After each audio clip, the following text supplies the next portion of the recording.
চতুর্থ স্থান অধিকার করেছেন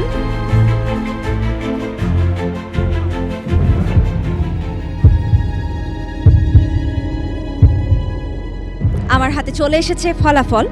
আমরা জানতে পারবো কে হবেন আমাদের ম্যাজিক বাউলিয়ানার আগামীর নক্ষত্র। প্রথমেই নাম ঘোষণা করছি যিনি পঞ্চম স্থানে অবস্থান করেছেন।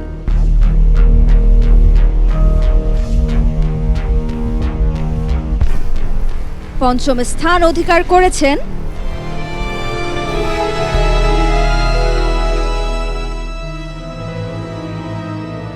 গোপালগঞ্জের প্রতিযোগী আখি আক্তার ঝর্ণা।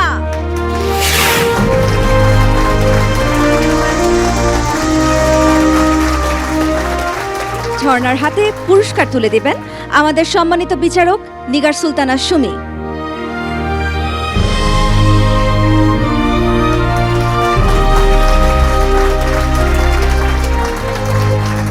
অভিনন্দন ঝর্ণা আপনাকে। এবারে চতুর্থ স্থান অধিকার করেছেন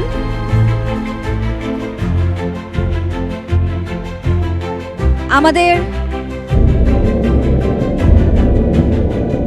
চুয়াডাঙ্গার প্রতিযোগী রজনী খাতুন।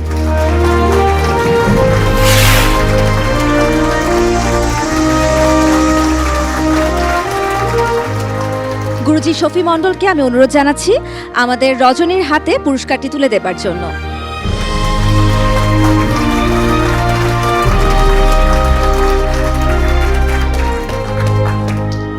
অভিনন্দন রজনী খাতুন আপনাকে।